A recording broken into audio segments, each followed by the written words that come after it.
So, the spoilers are out for My Hero Academia Manga Chapter 371, and let me just say this. From what we see with the spoilers, this is a very touching chapter that almost made me shed a little tear, and you'll get to see why. But first, right after this.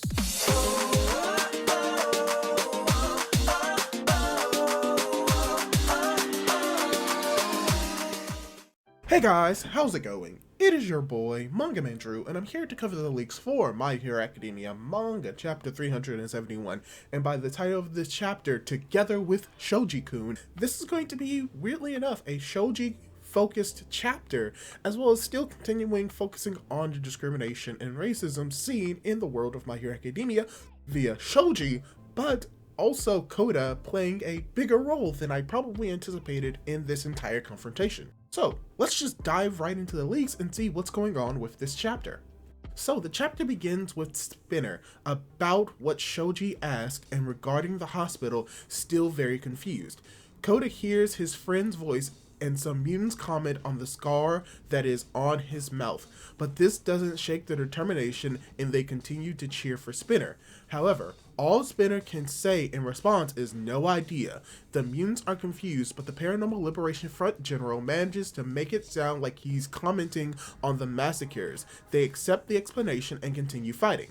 Now, this is a little bit funny, because it just shows that when it comes to these people, even though they do have a cause and they do want to fight for something, they have no idea what they're actually doing, and they're just following the orders of a literal crazy person who is telling them to go to General Hospital and massacre people. So this is something that I'm probably going to address a little bit more, but it just shows that they don't really know what's going on, and that the individual who is talking with Spinner is not actually doing it for the fact that he is a mutant and they are being discriminated against, because he's a part of the Paranormal Liberation Front, and it has nothing to do with mutant discrimination, but power, and that's what he's after. He's not after equality, he's after power. Going a little bit more into the spoilers, Shoji tells Spinner that this attack will set their cause back by 30 years. Spinner gets angry, and we see a brief flashback of All for One giving him a quirk, such as rigidity and scale armor. And between these memories, he remembers Shigaraki saying that he also used to play LOL, League of Legends. That's when Spinner regains his composure and attacks Shoji back, with huge scales come out of his body.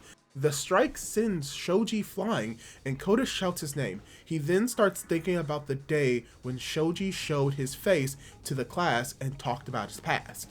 Now, as we see, there is a confrontation between Spinner and Shoji, and we do see that Spinner is in a way coming back to his senses, and that people may be beginning to realize the flaws of following Spinner. And we're probably going to get a little bit more of that with the chapters to come, but this was a very cool moment and a very cool scene to see how powerful both Shoji and Spinner are, and to see them actually come into confrontation. When it comes to the next part of the text spoilers, we get a little bit more about Shojis Past, as he explains that he lived in a small village and his parents' arms weren't like his, so he was the only one considered, quote, tainted blood. He said that Tokoyami and Koda, who grew up in bigger cities, may think that things like these are in the past, but violent people like this still exist. Mineta remembers when he called him an octopus way back in the first quirk test. He apologizes, but Shoji says that his hero name is Tentacle, and that he himself watches stuff like raking of the heroes who look like villains, so he's not bothered by it. He says that the scars and the fact that he is a mutant give off a certain image, so he wears the mask so that people don't think he's, quote, vengeful. Tokoyami says that he's strong for putting up with all of this. Shoji then replies that he just can't forget all the bad things that have happened, but instead of thinking about it, he prefers to focus on the one time he was glad to have his body. We then see a flashback of him saving a little girl from drowning using one of his arms.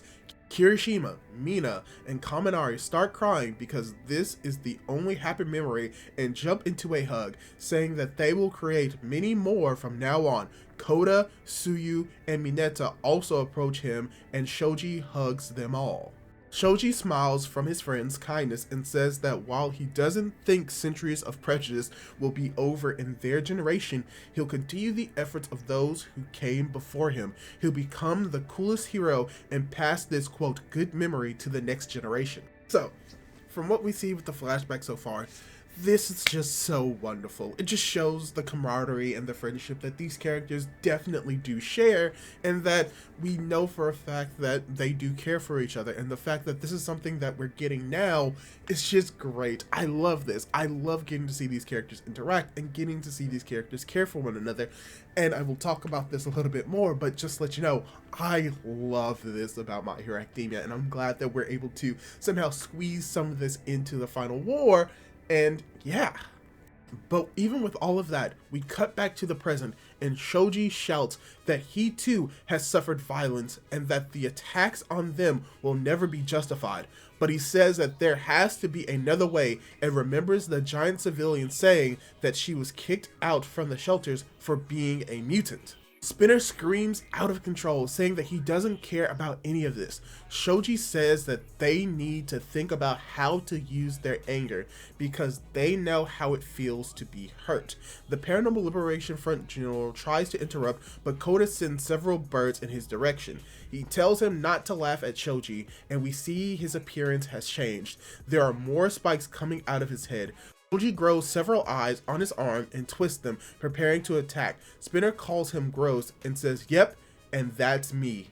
End of chapter. So yeah, this is setting up for some stuff from what we see with the spoilers, setting something up for Koda potentially taking on the Paranormal Liberation Front General, and also just seeing Shoji taking on Spinner. So I will probably go into this a little bit more once again in the review, but overall, I love this chapter. I honestly do love this chapter. We got a flashback with Shoji. We're getting more stuff with Koda. We get to see the characters that I enjoy, the kids interacting even during this time of like trials and tribulations.